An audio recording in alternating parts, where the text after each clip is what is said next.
Good evening, everybody. Can you all hear me okay? Today is May 20th, 2020, and it is 5:30 p.m.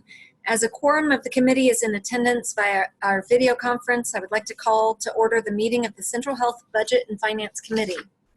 The first item of business is public communication. Normally, if there are any members of the public who wish to make comments during the public communication portion of the hearing, they must have registered with Central Health via the online form no later than 4 p.m. today. However, because Central Health has not previously included public communication as an item on its Budget and Finance Committee meeting agendas, and because the notice of an agenda initially included an incorrect date for the registration, once all persons who have registered to speak have done so, I will ask if there are any other members of the public who wish to make a comment. Yvonne Davila of the Central Health Communication Department will briefly cover the guidelines for public communication portion of the meeting and will then introduce all commenters by name and invite them to speak in turn. Once you are recognized, unmute your phone or your computer, state your name, and provide any comment. There's a 3-minute limit for comments per the board rules. Yvonne. Thank you, Madam Committee Chair. Appreciate it. Yvonne Davila from the Communications Department at Central Health. To be recognized to speak, you must request a speaking slot using our bilingual online form or by leaving a voicemail by 4 p.m. the day of the meeting. Individuals are asked their preferred language as they register to speak, and both the online form and voicemail greeting are in English and in Spanish. All speakers will be recognized by name and in the order their speaking request was received. Please keep your phone muted until you are called on to speak. Please introduce yourself by name before beginning your comments. Also, if your comments will focus on a specific item or issue on the agenda, please indicate the full item number. Each speaker will be limited to 3 minutes. Staff will be timing each speaker and will announce when a speaker has reached their time limit.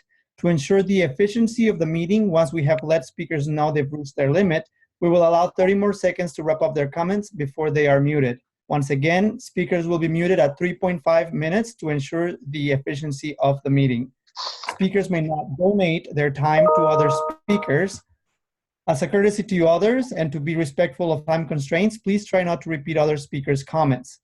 Depending on the number of speakers and the total time being spent in the public communication portion of the meeting, the board chair, or in this case, Chair Oliver, may, in her discretion, impose additional limits on time or comments. Due to the restrictions of the Open Meetings Act, the board may be restricted in discussing any items that are not listed on the agenda for this meeting. The board may choose to set aside any new issues for discussion at a future meeting. If we could please mute everyone's speakers. Thank you. The first speaker signed up to speak. The first resident signed up to speak. Actually, we have one resident and one resident only signed up to speak in advance. Is Miss Sarah Black? Miss Sarah Black. At this time, you can unmute your line, and you can do so by pressing *69 if you're calling over the phone. Miss Sarah Black, go ahead. Hi, thank you. I just wanted to say that talk is cheap from Central Health, because I would like to live healthier. I'd like access to high quality care, and I'd like health disparities to be eliminated by your partners, but just the opposite has happened. Several years ago, I did go to your office near the Terrazas Library to talk about how there were higher standards for me to get your MAP card. And today I went and I got a copy of the application, and it shows that for a U.S. citizen, I'm required to provide my birth certificate. And don't forget, we're in the middle of a pandemic. So I'm supposed to be uploading my birth certificate because I'm a U.S. citizen. But if you're an undocumented immigrant, then you don't have to provide that information. You don't have to provide that document. Neither does an undocumented immigrant have to provide a Social Security number or an ITIN. But again, that is required of a U.S. citizen. So that is, I feel that's in violation of the Civil Rights Act because of me being a U.S. citizen, I'm being asked to provide a birth certificate and Social Security number. And there's an asterisk on the application. And also I received a form through the mail from Central Health telling me that if I don't provide the documents by May the 27th, I'm going to be denied MAP card. So I'm just saying, if you don't want disparities, then don't have them on your application. Don't have them for your applicants for the MAP program. And I would like to be excused, and other Americans excused from the birth certificate requirement and the Social Security number. You need to take those requirements off of our application. Treat us just like an undocumented immigrant, just like Trump says when he was talking in the press conference yesterday about how there's disparities between U.S. and China's treatment. He says, treat us like a developing country. If you're going to have such favorable treatment for undocumented immigrants, I want that favorable treatment too. I want that health care. I want to live healthier also. Thank you. Thank you, Ms. Black. Madam Chair, this is the only speaker signed up ahead of time. All right, I just wanted to offer, if anybody else is out there who wishes to make a public comment within the guidelines that Yvonne laid out, we are happy to take the comments now. And if so, just unmute yourself and let us know.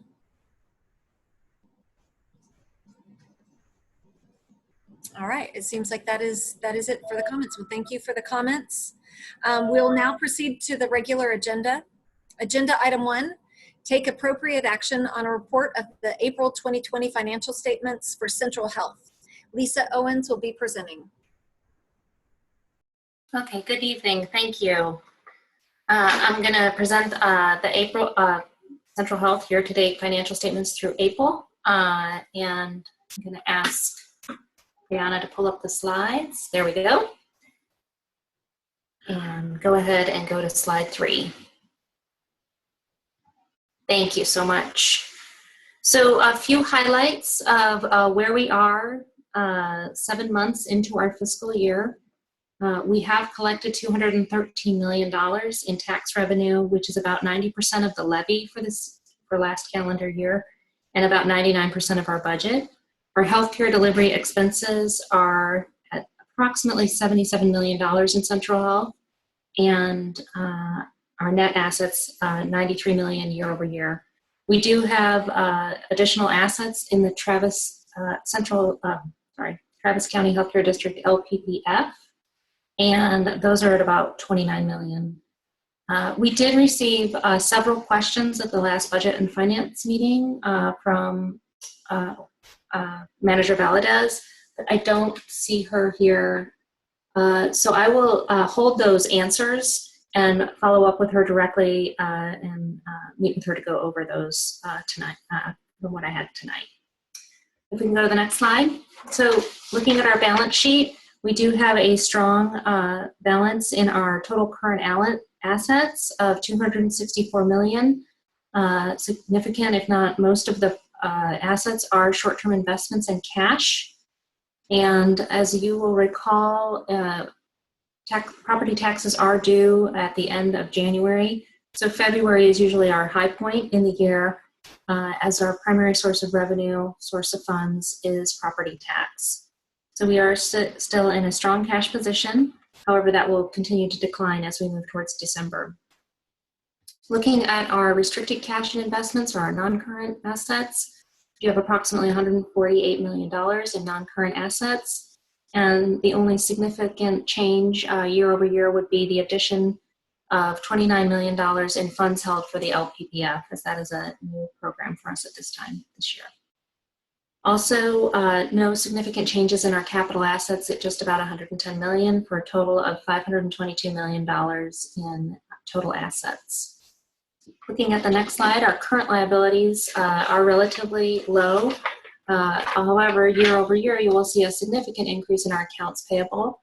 That is due to significant healthcare services contracts that Central Health is now providing care through primary care and specialty care providers, and I will walk through some of those on the sources and uses. However, we do have an increase in the accounts payable as a result of those increased contracted services. Our current liabilities are just $18 million, which is just about 7% of our current assets. Our non-current liabilities are primarily the funds that we do hold for the LPPF and our debt service. And I would note, as the board will recall, we did enter into a bond refunding, and that our bonds did close in early May. So we will have we had refunded our bonds in May. And finally, total net assets of $468 million, again, for total liabilities and net assets of $522 million. Moving to the next slide, high-level sources and uses. I will walk through our sources and administrative program, and then we'll go into more detail on healthcare delivery on the next slide. But our current sources year-to-date are just about $291 million. That is primarily our property tax revenue. We do have lease revenue. In April, we did recognize 1 year's lease revenue from the 2033 fund. That was prepaid lease revenue last year.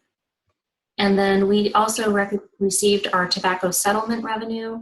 We are at just $3.8 million, just a little bit over what we budgeted in that.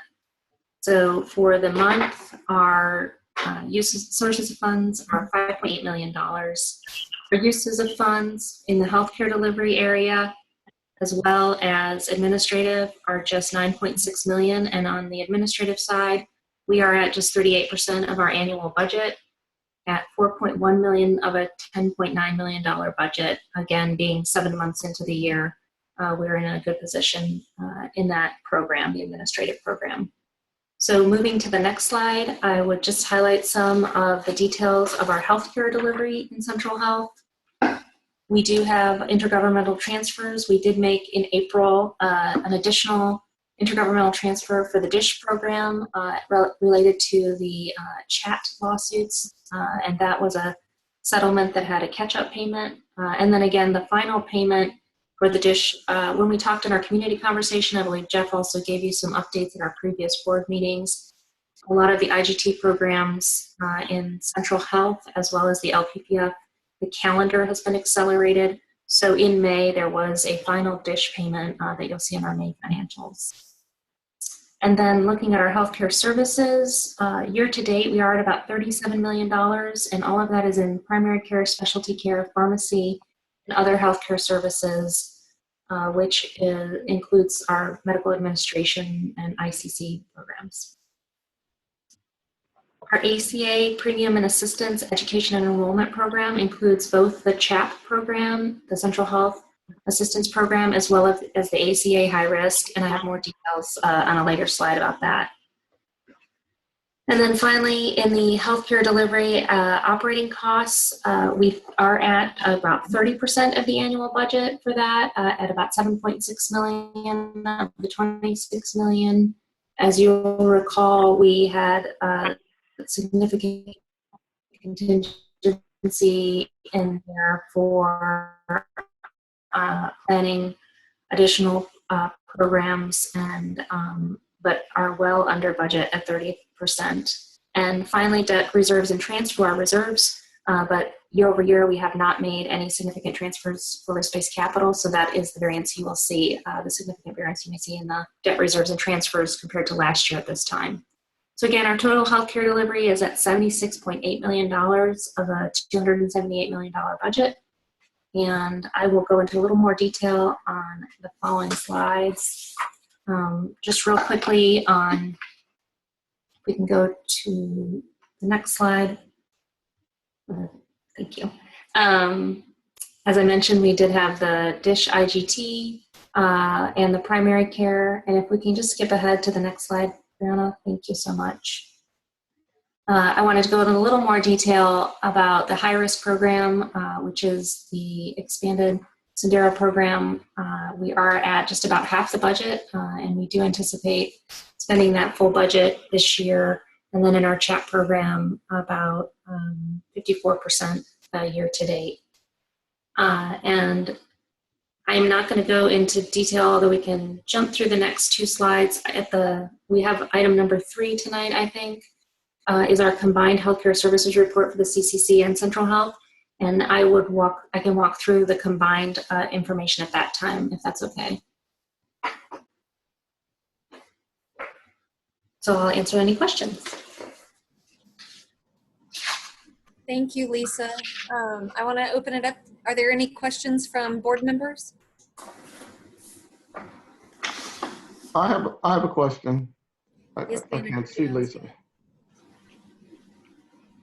Go ahead. Okay. Lisa, can you speak a little bit to, in terms of funding or our capital or our reserves, or where we might identify funding when and if we are to build facilities in the Eastern Crescent? We've been talking about that. We're even moving along the process with regard to a couple of areas. Can you speak a little bit of where those funds or intentional funds would be generated from? Sure. So some of them you will recall, and we will have this information next week, Manager Jones, at our 5-year forecast, because this is an integral part of the long-term forecast. But some of those funds are held in our capital reserve. If we can go back to slide 4, Brianna, it's number 4. We have about $7.2 million in reserves, and some of that is for general facilities projects that we've allocated, and some of it is for Eastern Travis County expansion, and some of it would be for IT projects.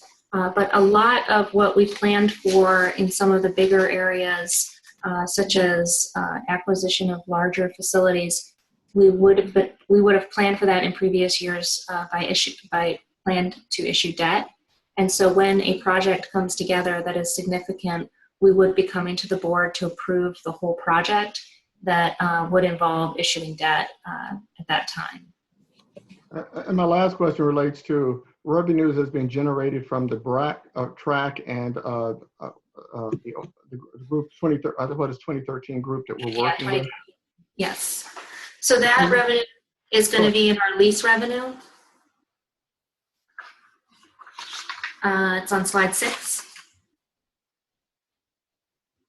So currently the only form of revenue that we have coming from the campus to Central Health would be in the form of lease revenue. We have two major leases, ground leases there with 2 of our partners for 4 parcels of the 6-parcel campus. So it would be helpful, at least as we get these reports on a monthly, quarterly, whatever the frequency is, to be able to ascertain from the from the funds that we're getting, so that we'll know at any given time, what's available for those types of initiatives. Okay. Initiatives meaning in terms of Eastern Travis County or other development with regard to what we have available to be able to do some things out there in that area. Did you get the question? Was it? I do, and I can bring back the report. I can bring back our long-term budget for capital planning, but our lease revenue is not directly directed to anything at this point. We would ask the board, I believe, to approve specific projects with project budgets. And so we can bring those back to the board and get those approved. No, I follow you. I'm just trying to make sure at any given time as a board member, if I was to say how much funds do we have available from our lease and our capital programs, what is that amount?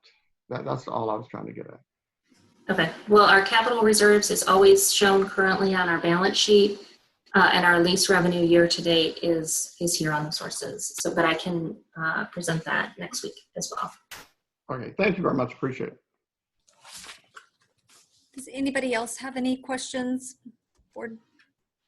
Yes, Sherry. Still muted. Yeah, I know.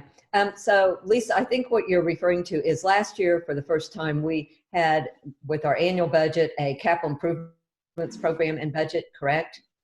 And I think it looked out, what, 5 or 6 years? Is that correct?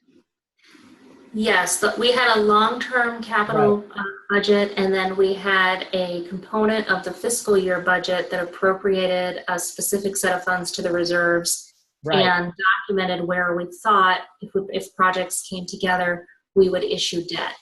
Issue debt or other sources of funding, if it was going to be cash or other sources. I think we had a method of finance, but I don't know. I don't have that in front of me. So Yes, it was either we were reserving the funds in the reserve, which would be cash being set aside, or we would issue debt.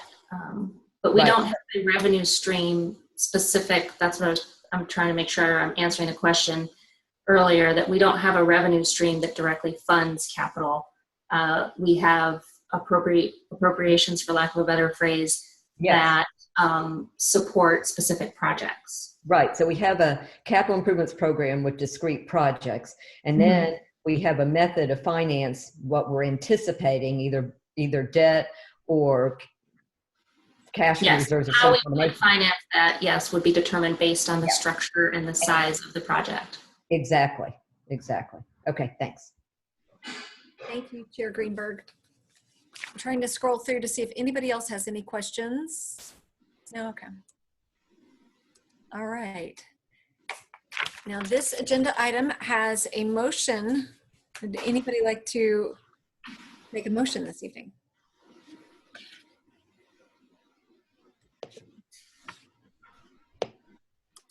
I can move adoption of the financial statements. I think that's adequate, but I would note that typically the committee recommends acceptance of these. Thank you. I was looking for the appropriate wording. I have it in front of me if you'd like me to do it. It's Julie. Perfect, Julie. Can you do it and I'll second it? I was looking for it. I move that the committee recommend that the board accept the April 2020 Central Health financial statements. Second. All right, we have a motion by Manager Zuniga, a second by Chair Greenberg. All in favor, say aye. Aye. Aye. All opposed? Any abstaining? All right, excellent. Agenda item 2, take appropriate action on a report of the April 2020 financial statements for the Community Care Collaborative. Lisa Owens will again be presenting. Thank you, Lisa. Thank you. Okay, really quickly, just a couple highlights, and these are all on the balance sheet, so if you want to just go to the next slide, Brianna, that would be great. We are at our cash, the cash equivalents at $11.4 million in this Community Care Collaborative, and our total assets at 11.8, and our liabilities are accounts payable mostly to providers for provider payments, and DSRIP performing providers are at 10.7 million. Total liabilities with some other liabilities are at 13 million. So our net assets are negative $1.3 million. You'll recall last month we did discuss that we are in a strong cash position, but our currently our liabilities are greater than our assets. So if you'll go to the next slide, the year-to-date sources of funds are $10.8 million, and that is our contingency reserve carry forward and interest, majority interest. And then we do anticipate our DSRIP revenue this summer. That is a July payment. Last year, it was paid out in multiple payments, 2 payments. And so the entire payment we do anticipate, and we do anticipate it being greater than budget. Our teams did a great job. If you attended the community conversation or Jeff's updates at previous board meetings, all of the dollars in this year's payment were earned in calendar year 2019. So we do anticipate that payment in July. Our uses are for healthcare delivery, and year-to-date, our DSRIP programs for performing providers in the calendar year 2020 DSRIP program, and those total $17.1 million. And just a little deeper look at our healthcare delivery on the next slide. But I will go into more detail on this. We are at about 49% of our healthcare delivery costs year to date, and I'll walk through this in more detail in the combined slide that talks about the specialty and primary care lines of the two entities combined. But I'm happy to answer any questions. Lisa, are there any implications or not so much with the DSRIP coming in later in the year for having negative net assets? Well, we're very focused on managing cash. And so I think the CCC budget this year did just have that one form of payment, the revenue, the source of funds of DSRIP. And so we've been very focused on managing the cash as we get closer to that payment date. Got it. Thank you. Thank you so much. Does anybody else have any questions? Any other board members? I'm trying to scroll through. If I don't see you, go ahead and just speak up and I'll acknowledge you. All right. Thank you, Lisa. This agenda item also has a motion with it. This is Julie. I move that the committee recommend that the board accept the April 2020 Community Care Collaborative Financial. Thank you, Manager. Chair Greenberg seconded. All in favor, say aye. Aye. Any opposed? Any abstentions? Excellent. Moving on to agenda item 3. Receive a report on fiscal year-to-date healthcare service expenditures made by Central Health and the Community Care Collaborative. Lisa Owens will be presenting with John Morgan, available to answer questions about specific healthcare services contracts. Thank you again, Lisa. All right. Well, thank you. I will quickly hit some highlights on our healthcare services. And I'm very thankful to my team and John's team. We've created great work. And I think showing the year-over-year trend is helpful in this format. So our primary care is at approximately 53% of the budget. Again, we're 7 months into the year, so we are right on track with that. As you know, the primary care setting is a little bit steadier. And as you have seen in our reports, there has been an impact to the utilization. But we will have a lag on that. But our providers were switching to telehealth so quickly and so great that we've been very excited about the ability to continue to deliver primary care services through telehealth where it's possible. Our specialty care, and we have another slide on this. This is the specialty care that includes all the service lines that John and his team have lifted up over the past several years. And we are at approximately 39% of the total budget. But if you'll see compared to last year, we are spending about $700,000 more than we did in this area at this time last year. And then our behavioral health and other programs listed, you'll recall, includes our partnership with Integral Care for behavioral health services in an inpatient setting, and pharmacy, not only through our primary care partners, but also supporting the MAP and MAP Basic program. And then finally, the post-acute care program. And so real quick, if we can go to the next slide. This is where we have combined all of our specialty lines that we offer through the network that we're providing. And I think you'll see that year over year, we've had some great implementation. I think we implemented a lot of great new programs last year, and we have a few new ones coming on in FY20. Those are where you'll see $0 spent or lower dollars spent. And we tried to highlight for you, the board, just a little bit of notes where we had greater than a 50% or greater than a $90,000 and greater than a $90,000 variance, so you can see where some of the big shifts are and some explanation. And I'm happy to answer any questions. Or John, if you have any highlights, I think that you want to offer, but happy to answer any questions on the specific service lines. Lisa, this is so helpful. Thank you. I do have one question. One line that looks high to me, given the pandemic, is the dental specialty. Mm-hmm. Because we were more heavily loaded with dental care prior to people sheltering in place, because I know there are a lot of dental practices that have been hurting because patients are going to the dentist office. So it looks like we're right on budget, but I'm just curious if more of that was front loaded or if people continued their dental appointments through, sheltering in place.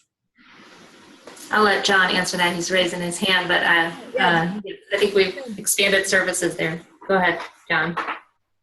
Thank you, Manager Oliver, for the question. Just a reminder, what lives in that line item for us is really two things. One is denture services.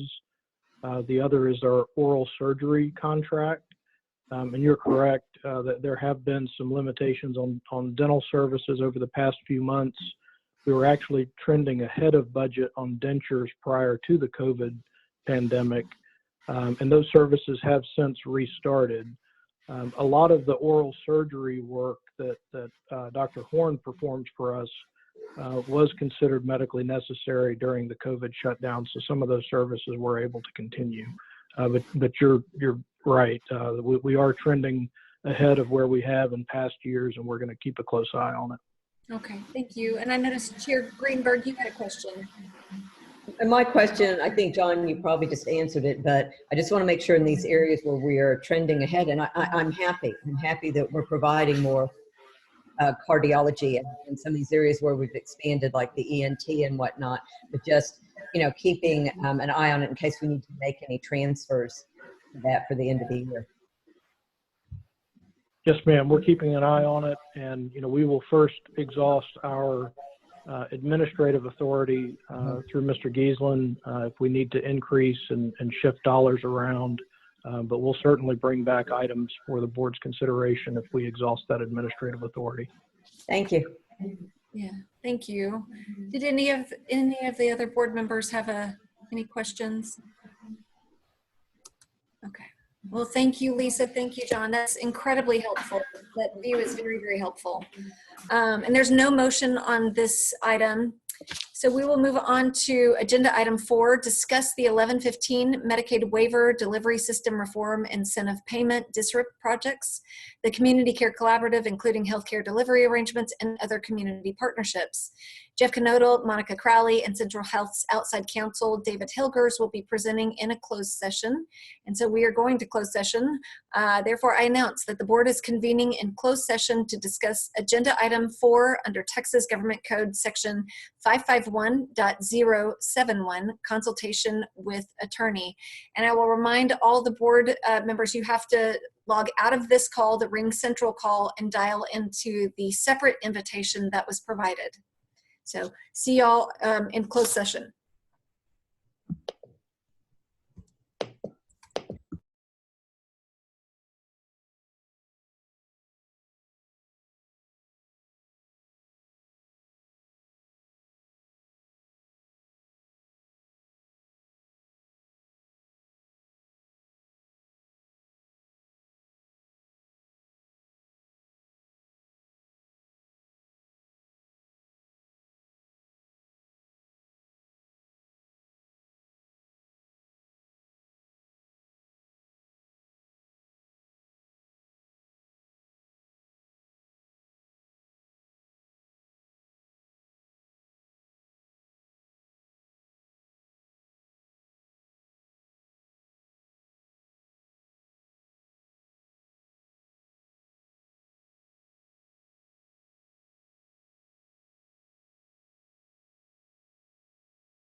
Are we ready to come back? David? I believe you are, because Okay. All right. you and Dr. Bell. Oh, Dr. Julie. Oh, somebody, Mike, did you want to say something? Okay. I thought you were. All right. We're now coming out of closed session. Agenda item 4. There is no motion necessary. So we will go to our final agenda item 5, confirm the next regular committee meeting date, time, and location. Managers, our next regularly scheduled Central Health Budget and Finance Committee meeting will be held on Wednesday, June 17th, 2020 at 5:30 p.m. at the Central Health Administrative Offices, 1111 East Cesar Chavez Street, Austin, Texas 78702, and or remotely by video conference, depending on the status of the governor's disaster declaration and stay-at-home orders. At this time, I'm ready to accept a motion for adjournment. Move So, adjournment. do I have a second? Maram, thank you. All in favor? Aye. Any opposed? I didn't think so. Well, thank you all for joining Thank you. tonight. We will see you next month. Bye. Bye. Thank you, members.